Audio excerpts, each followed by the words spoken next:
Shalom, selamat pagi Bapak Ibu serta saudara yang dikasih oleh Tuhan. Kiranya berkat, damai sejahtera dan sukacita dari Tuhan Yesus Kristus senantiasa menyertai kita sekalian. Sebelum kita mendengarkan firman Tuhan dan renungan, marilah kita berdoa. Tuhan Allah Bapa yang Maha Baik, kami sungguh bersyukur atas kebaikan dan kemurahan-Mu, karena Engkau Tuhan yang selalu melindungi dan memberikan pertolongan dalam kehidupan kami. Jika saat ini kami akan mendengarkan firman-Mu, kami memohon Tuhan mengurapi kami dengan Roh Kudus-Mu agar kami dapat mengerti dan memahami apa yang Tuhan sampaikan kepada kami. Dan biarlah firman-Mu selalu membimbing kami di dalam kami menjalani kehidupan ini. Mampukan kami untuk mentaati firman-Mu, ya Tuhan. Terima kasih Tuhan. Di dalam nama Tuhan Yesus Kristus kami memohon dan berdoa. Amin. Bapak Ibu serta saudara yang terkasih, bacaan firman Tuhan saat ini diambil dari TB2, Kitab Amsal pasal 4 ayat 23.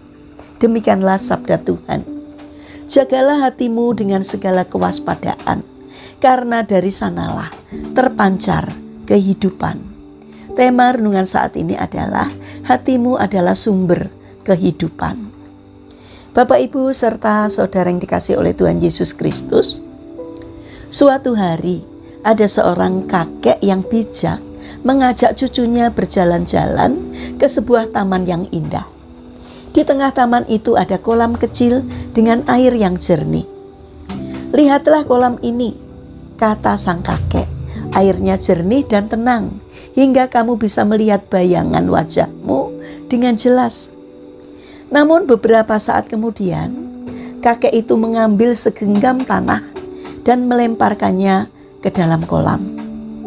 Air pun menjadi keruh dan bayangan mereka tidak tampak lagi. Begitulah hati manusia, lanjutnya. Ketika hati bersih, hidup tampak jernih dan damai.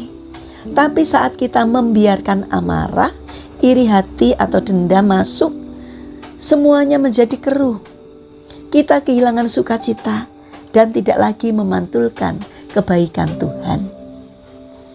Bapak Ibu serta saudara yang terkasih, perkataan kakek itu sejalan dengan nasihat firman Tuhan yang berada dalam Amsal 4 ayat 23. Jagalah hatimu dengan segala kewaspadaan, karena dari situlah terpancar kehidupan. Hati adalah pusat kehidupan rohani kita. Semua perkataan, keputusan, dan tindakan berawal dari apa yang tersimpan di dalam hati. Jika hati kita penuh kasih, maka yang keluar adalah kebaikan. Tetapi jika hati dibiarkan dipenuhi kebencian, iri hati, dan dendam, maka yang keluar pun adalah hal-hal yang melukai diri sendiri dan juga orang lain. Bapak Ibu serta saudara yang terkasih, kita seringkali berusaha untuk memperbaiki penampilan luar dengan bersikap sopan, berbicara manis, dan terlihat baik di mata orang lain. Namun Tuhan melihat jauh lebih dalam. Ia tidak menilai dari apa yang tampak, tetapi dari hati kita. Karena itu menjaga hati berarti menjaga pusat kehidupan kita, agar tetap bersih dan selaras dengan kehendaknya. Sama seperti mata air yang harus dijaga agar tetap jernih, hati kita juga perlu dijaga dari racun dosa yang bisa mencemari. Racun itu bisa berupa rasa benci, kecewa, iri hati, atau keinginan untuk membalas dendam. Jika kita membiarkan semua itu tumbuh, maka hati akan menjadi kotor dan tidak lagi memancarkan kehidupan yang sehat. Sebaliknya, ketika hati kita diisi dengan firman Tuhan, doa dan kasih, maka dari situlah akan mengalir damai sejahtera, sukacita, dan kasih kepada sesama. Marilah kita belajar setiap hari untuk mengelola hati kita dengan bijak. Saat marah, belajarlah untuk mengampuni. Saat iri, belajarlah untuk bersyukur. Saat kecewa, belajarlah percaya bahwa Tuhan selalu bekerja untuk kebaikan kita. Biarlah hati kita menjadi sumber kehidupan yang jernih, tempat kasih Tuhan mengalir kepada orang lain. Sebab hati yang dijaga dengan baik akan memancarkan terang Kristus dalam setiap perkataan dan tindakan kita. Mari kita berdoa. Tuhan Yesus yang Maha Baik, ajarilah kami untuk selalu menjaga hati tetap bersih di hadapan-Mu. Singkirkan segala kebencian, iri hati, dan amarah yang mencemari hidup kami.